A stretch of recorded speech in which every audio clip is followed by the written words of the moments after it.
So welcome all again. Now we will do some serious growth hacking with the best in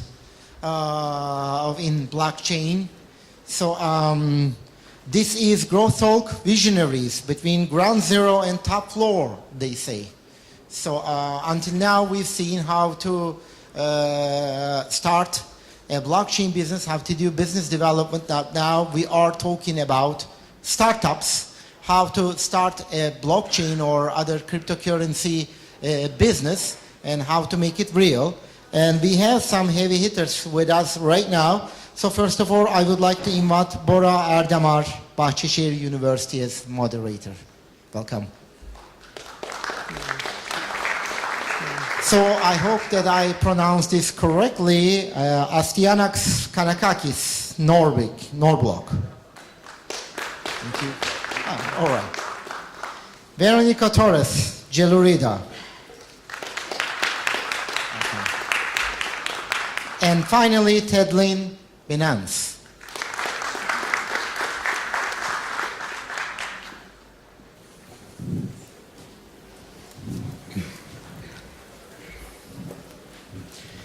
So, hi to everybody. First of all, I want to thank to the organizers of this such a nice event. I want to actually thank them a lot for this very nice organization. I think these are the real events in which we can come together and discuss the potential of this revolutionizing technology. So the theme for today and for this panel is how to start successful blockchain businesses. And today I want to discuss this topic, this delicate topic, in different perspectives, from different perspectives as much as possible. I just want to start it with a question to you, actually. Do you have a guess, maybe, since 2008, how many projects was around through the world, blockchain projects? Do you have, can you guess an exact, an average number? How many of you say that it is more than 1,000? How many of you say that it is more than 10,000? How many of you say that it is more than 50,000? So the number, according to a Chinese research institution, there have been more than 80,000 blockchain projects. And we have also some other striking data which says that the success rate for more than 80,000 blockchain projects is just around 8%, meaning that the failure rate is around 92%. And there is final striking data about the survival period of these projects, which is around 1.22 years, so less than 1.5 years. So in that sense, I think we need to really sit, think, and discuss so why it is the case. So it is a revolutionizing technology. There is a huge potential. Okay, but what is going wrong? Or is it something just the beginning? Or what should we expect from this technology? And how can we start successful projects to survive in this competitive environment? That will be the main theme for today. So I want to start with a short introduction. Myself, Bora Erdemar, I'm an assistant professor at Bahçeşehir University. I'm also the founder and director of Blockchainist Center, which is the first university R&D center in blockchain technology in Turkey. So for the rest, I will just invite you to check the website of the center, not to bore you with the extra data. And I want to start with my precious guests. So could you please briefly introduce yourselves and also your companies, please? Yes. Thank you. I'm working for Gelurida, and Gelurida is the company incorporated by the core developers of two blockchains called NXT, born in 2013, and Ardor, born in 2018. And Ardor Blockchain as a Service is a blockchain that businesses can implement, can launch their businesses in a child chain, and they can take the advantage of safe costs and time to market. This is what brings me to have some experience having this close relationship with businesses that are in the blockchain sector and are looking for technologies to launch their products. And I have also these three experience from these three sides of the table, because in my before that I started and founded my own tech startups in the mobile sector, and I fundraised $1 million with private investors, and we opened offices in Spain, headquarters, and in New York. And before that also I was coaching entrepreneurs, and this is why now I'm also advisor at some startups. So I've seen a lot of struggles from teams that want to go from one idea to the business. So I hope I can add some useful ideas here. Thank you. Ted? Hi, my name is Ted. I'm from Binance. I'm the head of international markets at Binance. I had my study in computer science, so a programmer by trade originally. After my master's of computer science, I decided I want to know more about business and pivoted into the business development side of things. And for the more than 10 years afterwards, I was into business development, branding, and international marketing, trying to understand how things work instead of just building a great product. So having been through almost everything and participated in different disruptive technology, including mobility, cloud computing, and distributed computing, I joined blockchain earlier last year in Binance.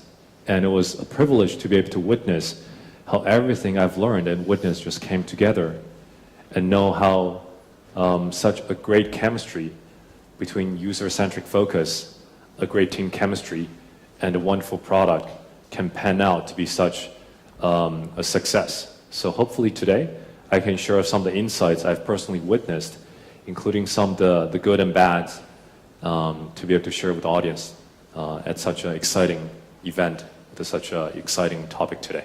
Thank you. Thank you, Ted. Bastian? And hello, I'm Astianax. I am the co-founder and CEO of Norblock. I studied computing, but I was really awful in programming. So I went into the business world and I joined companies such as BCG, McKinsey, Lehman Brothers, before founding Norblock. At Norblock, we essentially have built an application making KYC very, very easy for customers and banks. KYC is essentially the process where you identify yourself when you go to a bank to open an account or to get a product from them. And what we do is that we allow customers, especially corporate customers, to do the process once and then carry validated file between institutions, but also institutions that do the validation to monetize on the work they do to validate the file. Since actually this is my first startup, I have to say that I would consider myself fortunate and lucky up to a point now, so hopefully I can share some thoughts on how luck and fortune have helped me up to now. That will be great. So as a second question, I want to hear about your comments on the striking data that we have just shared in the introduction. So do you think that that data shows us that this market is kind of already super saturated? Or, I mean, what are the critical factors, do you think, which might be also valid for your own successful business plan? So what is going wrong for the 92%, and what is right about your success rates? What are those critical factors? Could you briefly share with us, to start with the same order, Veronica? I think you told us that the success rate of blockchain startups is 8%. That's 0.8 out of 10. And from the data we have from the tech startups in general, it's 1 out of 10. I mean, it's similar. I mean, the point here is that starting a company is very difficult, is a big challenge, and there are so many factors that are implied. And I would say being a startup in the blockchain sector because it's a very innovative sector and it's very early days. It's even more challenging nowadays. Could you maybe give some specific examples from the main projects of NXT and the second one is Ardor, right? My pronunciation is quite awfully. So could you give some specific examples for these projects? We see projects that approaches us looking for technology, and since the moment that they write their white paper and they say we want to use Ardor blockchain as a service for our product, until the moment that they actually can launch a product, it's a long way. And this long way, when you are a startup, you have so much uncertainty and so much, it's a very sensitive moment for the startup because the team is starting working with each other. They don't have money, they don't have resources, or they have limited resources. They are looking for more resources. They are starting a new thing, but then here in this sector they start incorporating the company legally. There are so many problems. You only can do it in some countries that the regulations are more clear. You have to open a bank account, and it's so difficult to open a bank account for a company that it's going into cryptocurrencies. It's very, I mean, we hear a lot of noise, but actually we see from the company that the startups are struggling with so many things and they are taking longer than what they want. This is at least my experience in our company. Thank you. For that, to refresh it again, so do you think that the market is already super saturated, or we are in just an initial phase of these businesses? And what are the distinguishing factors for Binance, of course? Sure. I think it's far from being saturated. If right now it's already saturated, I think it will be a bad thing as innovation will slow down.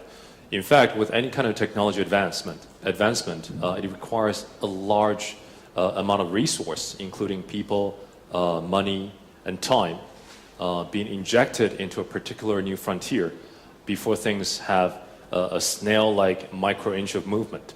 That happens usually at the very beginning of a burgeoning industry or a disruption, as people try to find different types of permutations to tackle the latest evolution. And they want to put the technology to good use. But so far, not too many people have a good understanding or have figured out what's the best way to apply it to the real world. So we need all kinds of permutations to simultaneously go ahead and hack at it. And finally, there will be quite a few more plausible avenues people see as, okay, there are some headways there. And more people would pivot and follow those avenues that are proven. So I think in any advancement of new technology or paradigm shift, there will always be a lower success rate right at the beginning. Now, if you look at Binance from Binance's perspective, when I joined, which was September last year, it was already done, the ICO. The white paper was written, the ICO was done, but I actually did a talk with the CEO CZ in July, right after they finished the ICO. I look at their white paper, I talked with CZ about the vision and why they wanted to do the exchange. And I realized they wanted to do the exchange because they wanted to challenge the status quo. Out of all the crypto exchanges available on the market back then, there wasn't one that was serving all the users perfectly. They really felt there was a gap between what users deserve or what users want and what was available in the market. So in that journey to find the better or even the best alternative that is not currently available, they created this project. So there was a very strong purpose and a very strong system and methodology to tackle what they feel is a void in the market. And if you look at it from that perspective, a startup's success rate should theoretically be higher. But most of the startups have not figured out what they're trying to do. Or who are they trying to impress? Are they trying to impress their shareholders, their users, their teams, their commercial partners? They're trying to impress everybody. So I think framing the right question and picking up the right challenge, asking yourself of what game you're trying to play and how you're going to win that game is going to be pivotal. And for the startups that we have defined those key questions, I believe within that denominator, the success rate should probably be higher. Thank you, Ted. And Asiana, it's the same questions and some also maybe specific information about your very great KYC platform, Fides, please. Of course. So the first thing, I very much agree. You have to solve an actual problem. So the starting point, even though I'm guessing that everyone is here because you have an interest or you very much admire blockchain technology, the starting point should not be blockchain. The starting point should be what is the problem that you're solving. Now, the way we did it at Norblock was almost a sneaky way, if I may say so, because what we did is that we went to top-tier banks and we offered a blockchain workshop. And then we asked them what do they think is the most pressing problem they face that blockchain could be relevant. And when we went into the first meeting, we thought we were going to be doing exotic derivative settlements. When we came out, we're thinking, what is this KYC thing? Then after the fifth workshop, we're saying that, clearly we have to focus on KYC. So if there's one thing, you have to solve a problem. And the easiest way to find the problem to solve is to ask the people that face these problems. So really talk to people out there, talk to people that you want to be your customers, and they're going to be very open about sharing what are the problems. If blockchain helps solve the problem, that's great. But if it doesn't, believe me, right now we're very past the stage where you go to a VC and you say, I'm doing blockchain this, and everyone throws money at you. Even actually to the contrary now, they're going to be much more skeptical. They're going to ask you, why do you use blockchain? They're going to really push you on that. So solve an actual problem and use blockchain only if it makes sense. I completely agree. I think in many workshops, in many presentations, they say that the killing question is, do we really need blockchain to solve this problem? Because, for many projects, I think we don't. But of course, it doesn't mean that blockchain technology is not revolutionary, but we need to use it for the correct purposes and for the real life problems. Then actually it might be even harming the potential of this technology, I believe.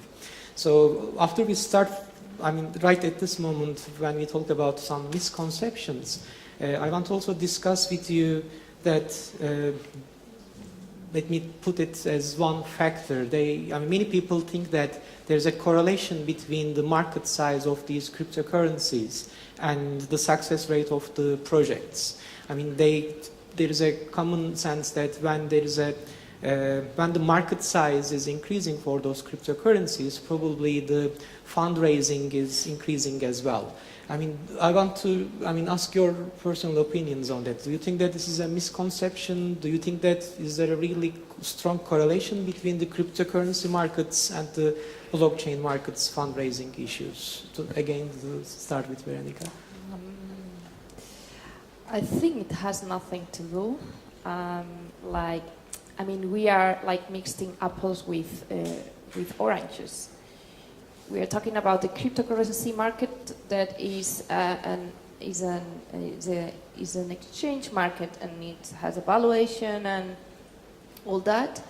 And then the other side, we are talking about businesses. And I don't think one thing it should be mixed with the other one, although obviously it's totally mixed and there's a lot of noise. But I think there are different things.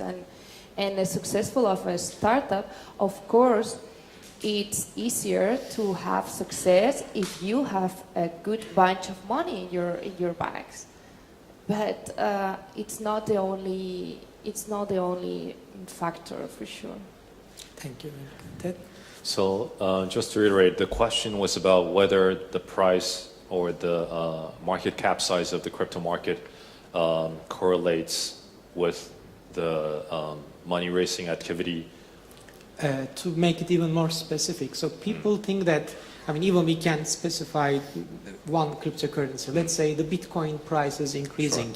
Then people think that, oh, there is potential in the blockchain technology and we should have a startup in this business. And since the cryptocurrencies are getting more valuable, probably our project will be more valuable as well. So do you believe in this? Do you think that way? Because once you think that, the other way around is also true, it seems. So when the cryptocurrency market is shrinking, then people think that, oh, maybe this blockchain technology was just hype. If not a balloon, then maybe we should not be in this. So what is your opinion on that? Sure. I think people have actually blurred the mental delineation between crypto and blockchain. So blockchain is the underlying technology, and crypto is the material manifestation of what people come to learn about the opportunity or the monetary size of the opportunity in this particular industry. Given that ICO is a new, a disruptive and very convenient way to raise capital for their blockchain-related projects, I personally believe it is related to how people think of the blockchain opportunity. So when the price is on the rise, so for example, during the bull run, almost every kind of coin or token is on the rise. It's actually very easy for projects to issue an ICO as long as they're coherent, they have pretty convincing stories to raise a lot of money. Even if just raising the same amount of Ether or Bitcoin, the amount they actually raise in terms of USD denomination will actually be much higher. In a bear market, people would feel that, okay, so they're probably not going to get so much money even if they raise the exact same amount of Ether or Bitcoin because of the price drop. So that actually affects the sentiment. So the negative sentiment actually kills a bit of that mojo regarding, okay, blockchain is going to be my lifelong destination. I'm really aspire to doing great things in the blockchain industry. I think that does affect the sentiment a lot. Overall, I think there will be a lot of volatility. So the people who do not, or the teams who do not have strong conviction and enter the arena because of they really believe in blockchain technology will actually be on the sideline and watching for the price of the coins or the tokens to be in the right place before they issue their ICO. So I think it is correlated in a certain extent. Okay. Thank you. I think we need to, it's a big ecosystem. We cannot just put everything in one bucket. So essentially, if the price is going up, or the market cap is going up of cryptocurrencies, then all companies that are involved in cryptos clearly are going to benefit from that. Companies that are raising ICOs to fund themselves are going to benefit from that. But I can tell you that enterprise blockchain companies are not benefiting from that. It's actually almost an inverse correlation because it takes attention of key stakeholders from blockchain technology much longer term into whether we should go into cryptocurrencies and buy, sell right now to make quick profit. Or in some cases, actually, the finite resources they have, how they dedicate them under the whole blockchain umbrella. So I would say that I saw it very much so actually in the beginning of this year, that a lot of key stakeholders were distracted. And then as summer was approaching, the prices were correcting themselves, then immediately started thinking about enterprise blockchain again. So I would actually see an inverse correlation in some areas. Inverse correlation. Yeah. Okay. Right. With another factor, let's say factor 2, about the team structure, which might be sometimes misleading, sometimes maybe just the other way around. So let me specify it like this. So for some projects, when you see a white paper or when you evaluate a project, so what is your emphasis on the team structure? Do you think that an homogeneous team with specialists, is more important than a heterogeneous group of just enthusiastic people but from wide range of areas?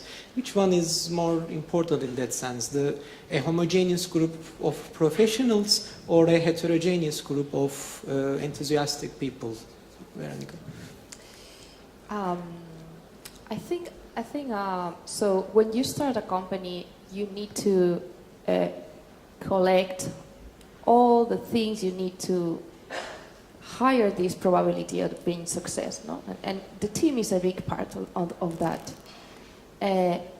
inside the team, I personally think, and from my experience, what I've seen on successful teams is that the team needs to have experience in the industry for years. The team need to know what's the problem, and they need to know the problem in deep, not just in the surface. They need to have networking in the industry, because otherwise they will not have open doors, and that's really important. And sometimes you see those entrepreneurs that they have a lot of passion and a lot of motivation, but they are such new in an industry that they have a lot of difficulties. I mean, I don't mean it's impossible, but it makes it difficult. Then you have to, as founder of a startup, you have to surround you of experienced people. You don't have time to give people to learn on things. You need to be very precise when you create your team. And then you need to have advisors, but more than have them, and more than have them in the picture and in your website or whatever, you have to work a lot as a founder to commit them in your company, because the advisors are probably super busy people. As better they are, more busy they are. So you are, as an entrepreneur, that you are so busy as well, you need to work a lot to get them committed, to ask them good questions. And if you have good advisors and you ask them good questions, it's a very good result at the end of the day. So I think those 4 or 5 factors I said, it's the most important thing. Thank you. Ted. So in the experience of Binance, I would say, yes, the team needs to be homogeneous when it comes to their philosophy, when it comes to their tenacity and adversity quotient. They need to have the determination to hack it out together, for better or for worse. But when it comes down to their background and what they can bring to the table in terms of skill set, in their experience, what major they studied in, their taste, their affinity toward a particular demographic versus another, I believe heterogeneity will be important for the survival, and actually not just survival, but advancement to the excellence of the outcome. If you look at a possibility of groupthink, if you have the entire team always thinking about the same thing, making the same decision in most of the decisions, it's actually very dangerous. Because you could be walking down a path without any naysayer, and in just one swoop, the entire team will be wiped out. So it is very important for us to build in some naysayers and people who can actually perceive and empathize the different value propositions and cultural norms around the world. So right now, Binance actually has we have close to 300 people from over 39 different countries around the world. So with such a truly international team, plus the different eclectic backgrounds we have, we are actually better prepared to weather through the different ups and downs and the challenges ahead.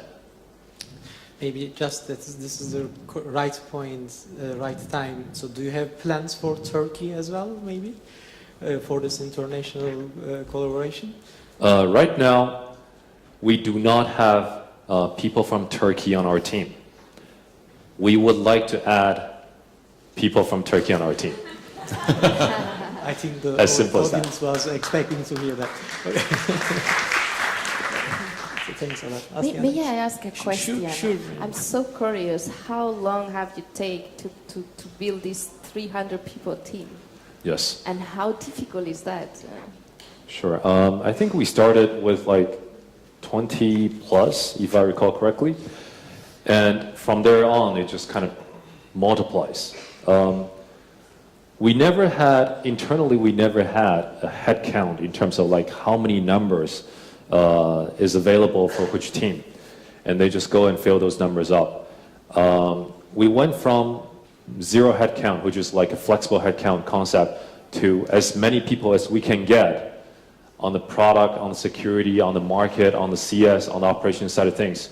To recently, we think, okay, let's look at what we're missing now and try to patch up the parts that we are experiencing lack of diversity, and the part where we have decent manpower of, and we can throttle it. So it actually took us, well, right now it's about the 14th month since launch. So I think it's not linear. It's more like a hockey stick growth curve, even for the number of headcounts. I believe in a year's time, if the system is set up properly, we want to be aiming for the likes of 1,000 people. And we should still be overloaded in that regard. So one thing is special is that we always become overloaded before we hire more. So in that way, we're quite quote-unquote calculative. Thank you, Ted. Bastian next. It's actually I think what had been said has been already mentioned. One thing that I find particularly important is that you should have a heterogeneous team, avoiding groupthink at all costs. Actually, groupthink is probably the most prevalent reason for a company to fail, especially startups. And what is very important, what we've done at Norblock, and it works very well, is that very early on we came together and we said, let's create our set of values. So essentially, this is the set of values that we all agree to, all adhere to. Whoever actually joins the company has to also basically believe in these values and live them every day. One of them is actually to avoid groupthink. We have to actively challenge each other. We also put in quotation marks politely as well. Thank you, Bastian next. Due to time concern, I need to combine two questions in a sneaky way with a reference to Astyanax. So, what are your opinions about the biggest challenges for you, for blockchain technology community, and for new startups? And the sneaky part is coming. In which sense the university research centers might be contributing for those challenges? So, Veronica. Okay, so I believe we have to improve the ecosystem.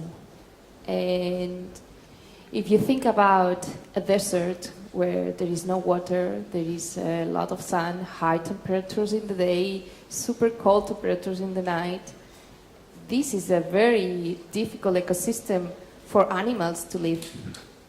Then you find this lake with tree plants and water and animals and life, and this is a very easy ecosystem to live. So for a startup it's the same. So I think it's happening something very curious, like in blockchain you have these rich ecosystems in terms of funding, because there is a lot of capital. There is accessible capital. And then you have this other side, which is regulations are super difficult. Banks don't want to hear anything about companies that are dealing with cryptocurrencies. And the technology, I mean, only 36% of the products nowadays are working products. The rest are white papers or products on development. So you have to solve all these, and I think we have a desert still in this. So this is what we have to take care. And I think we also have to need to have more education and more engineers that know about this technology as well, because they are the base of our companies. Sure. Thank you. Ted? Sure. I personally think startups is actually, or entrepreneurship is actually very hard to confer or educate, because by the very nature of it, it is highly volatile, and you have to be highly adaptable. It's not like you can plan for it and follow the plan to success. I believe a dose of realism, a wake-up call, or wake-up calls for that matter, is the necessary evil in startup programs. So if you ask me what are the necessary help needed in the blockchain startup scene, I would argue that it's just like any other type of startup in any other industry. Put together the right team, clarify what is your mission statement, focus on the right set of people. In the case of Binance, we care about the users the most. Then we find a team who actually join us in that belief, in caring about the users the most. And then we find the commercial partners who can together add value to the platform so we can serve the users even better. So I would suggest staying adaptable, give them a lot of resource, and a big dose of realism would probably be the best help. Thank you, Ted. Bastian? It's actually, I would say that starting a company in blockchain ecosystem is not that different starting a company full stop. There's so much literature out there, so many great podcasts, so many great books from people who have done it so many times. Just really go out there and read and listen more and talk to people that have done this before. You're going to find so many interesting things. In terms of academia, actually, I will not focus too much on the technology part. Really, it's not the core thing around blockchain. Blockchain will change the way businesses work. That is much more important. That touches not only on management skills or management planning or regulation, that's on economics and touches on so many different things. So actually academia has to start putting all these little seeds of blockchain, if I may call them that, around the different disciplines that are going to be touched by that technology. It's not just programming.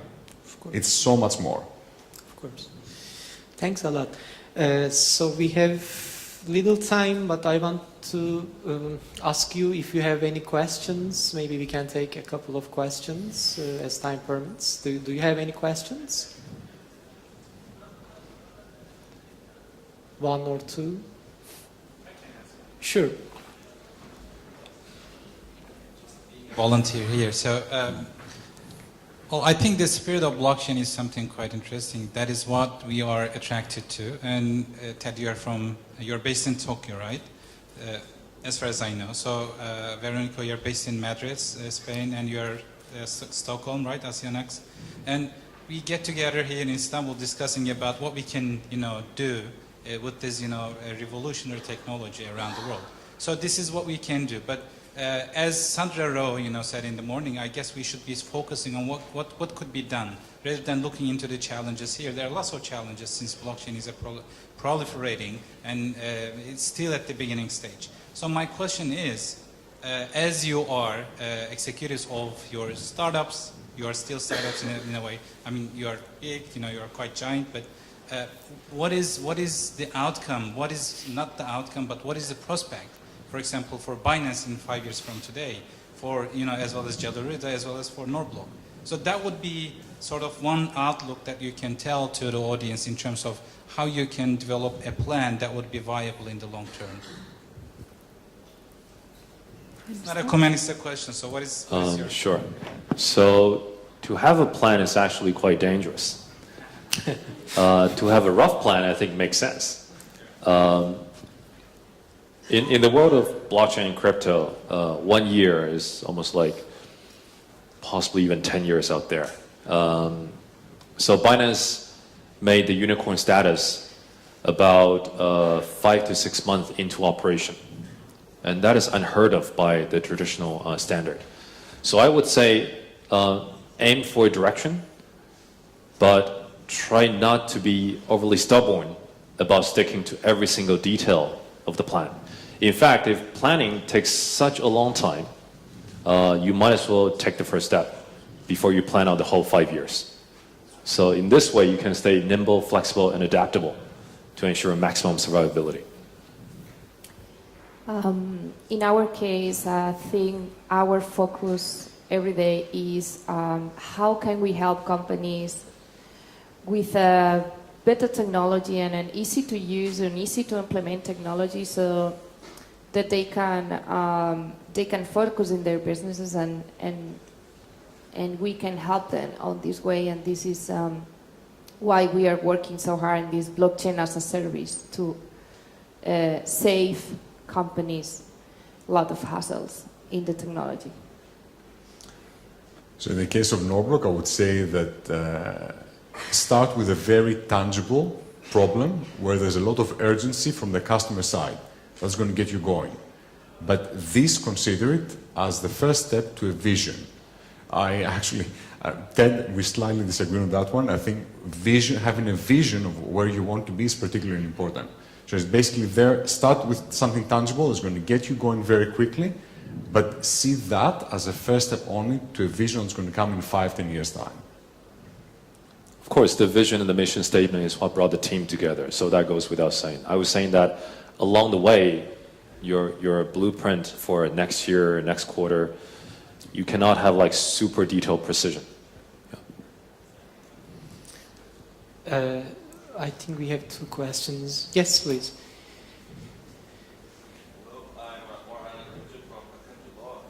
A bit louder, please. Is there a microphone, please? Oh, sorry, the mic is there. Can we pass the mic over, or take this question? Sure, okay. sure. So we'll come right back to you, right? Just a quick question. Actually, I would like to know why this smart money, we describe the smart money like hedge funds and the investments banks in US and the UK, why they stay away from the blockchain technology and the cryptocurrency market? What they stay away from? Yes. I mean, I think they are. the market cap like nearly 200 billion right now, cryptocurrency market. I don't have precise data to answer your question as I would like, but I know that in the last year a lot of venture capitals are going into blockchain companies. I don't know if I understood well. It's actually, so for the venture capital ones, there is a slight answer to this, which is that they started very early and they were burned very badly by some very big investments they made. This is starting to picking up again. But I would say that in general, and actually Ted, you're much more knowledgeable on this to answer, but I do know big funds that they're starting to look into cryptocurrency very seriously. But please, I think it's more your domain. Yeah. I think the venture capitalists are starting to look at the blockchain crypto investments seriously. In fact, the ICO is eating their lunch so much that they have no choice but to enter this arena. As a matter of fact, the number of institutional account or corporate account applications at Binance.com have increased quite a lot recently. I believe the institutionals are looking at the space very seriously, but because they have such a big AUM, asset under management, they will not be putting all the eggs in one basket in one soup, but they are taking incremental steps to understanding the space for sure. Thank you. So he was the last, I think, question. Hello, I'm Orhan Akıncı from Akıncı Law Office. I was wondering, I found it interesting when you were talking about the relation between blockchain and cryptocurrencies, whether they affect each other. But as I understand it, blockchain can work as a technology outside of the currencies, for example, with your KYC platform. Do you see it digressing from cryptocurrency? Because as we talked about, the banks not going close to cryptocurrencies, for example. Do you see them approaching blockchain in a more separated manner to use their technology for identification or verification purposes? These are very different things. So basically, we have to think about this, that these are different applications. Like cryptocurrencies, it's a blockchain application. Identity is a blockchain application. So these are all different applications. And they can actually coexist, and different parts, even of a bank, can work on different parts of that application domain, let's say. So I would say there's certainly going to be, cryptocurrencies are certainly going to be very relevant in the coming years. But increasingly so, you're going to see applications popping up, very tangible applications like the KYC application that we're offering with Norblock, that they're going to cover another segment which has nothing to do with cryptocurrencies. But they're not mutually exclusive. That's, in a nutshell, what I'm trying to say. Okay, thank you. So we are all set, I think. Thank you a lot for your Thank you very so nice much. comments. Thank you.